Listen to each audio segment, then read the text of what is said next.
Welcome back. Now, the #1 story of the week. Presidential transition teams have been in place for months, but the business of the transition has yet to begin. Robert Shea is National Managing Principal for Public Policy at Grant Thornton. He's former Associate Director at OMB, held that office during the transition from President Bush to President Obama. Dan Chenok is Executive Director of the IBM Center for the Business of Government, former Chief of the Information Policy and Technology Branch at OMB, and a member of President Obama's transition team in 2008. Gentlemen, welcome. Thanks for joining me. Robert, I start with you. Headline this week in the Federal Times, Associated Press story headline, Biden's DIY transition proceeds without Trump assistance. How far can that transition team proceed without the current administration helping? So, Francis, you forgot to mention that Dan and I also co-chair ACT-IAC Presidential Election Project, but you probably didn't have enough time to introduce both of us the way you probably wanted to. Let me just say there's a lot that President-elect Biden can do. They've been preparing for the transition since the summer. They've got a very experienced team that's been working hard to begin to think about what policies and people they would put in place. And they can have a lot of informal conversations with folks throughout the federal government, drawing on relationships those people already have. But you can only go so far. And the fact that you've got, the nation's worst healthcare crisis, the nation's worst economic crisis, labor crisis, housing crisis, national security fires popping up all over the place. The fact that you can't have official conversations in all of those agencies is a genuine critical concern. Robert, there's so many things I don't have time to cover, and I appreciate you correcting me on the titles that you and Dan hold. Dan, Robert used a term there that I think is instructive, and that is official conversations. Are there appropriate unofficial conversations that leaders at agencies can and should have with the Biden transition team?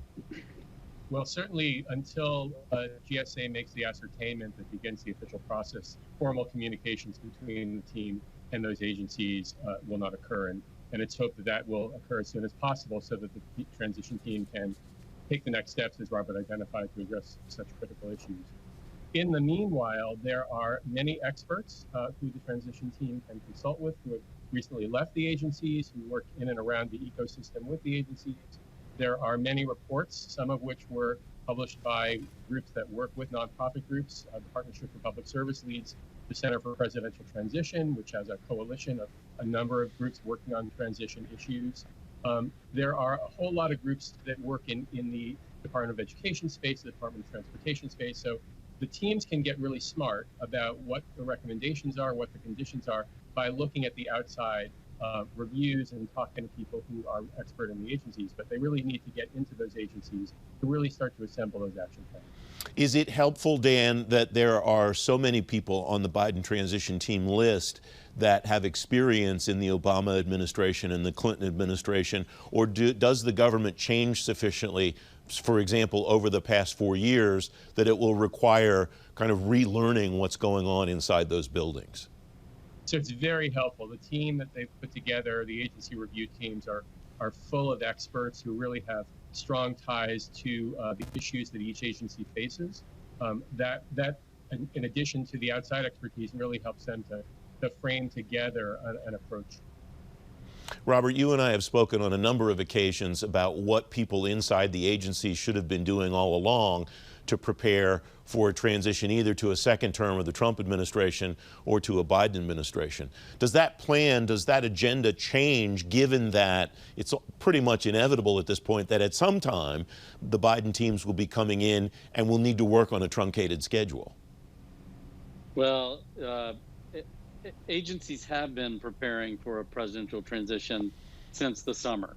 There's a career official who's responsible for working on the transition at their agency and working on the government-wide transition planning committee.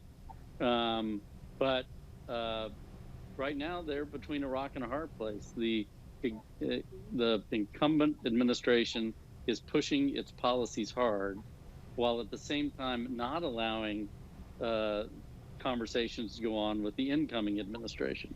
A great example of this is the budget. Traditionally, when there's going to be a transition, the budget that the existing administration puts forward is called a current services budget, not a full budget. But this administration has the entire executive branch putting together its own full budget, knowing full well that the Biden administration is going to have to redo that document as soon as it is inaugurated into office. And that is a crying shame. That is a complete waste of taxpayer resources and the energies of hardworking civil servants. Dan, less than a minute left. Combine that concept that Robert just outlined with the changes that are happening at the Department of Defense, Homeland Security, other federal agencies. Are these setbacks for the Biden transition team, or are they just bumps in the road that they'll overcome? So the Biden team has set up a really strong management process. They've observed best practices from other transitions and put them into action. They're moving forward. It is important for them to get in and talk to the agencies as soon as possible to address these crises, to develop their budget proposals, which will happen very quickly after January 20, that the president has to send up an initial budget concept proposal, and then 2 months later, sort of a detailed budget. So those actions really need to take place as soon as possible as the teams move forward. Dan Chenok, Robert Shea, thank you both very much for joining me for the #1 story of the week. Good to be with y'all.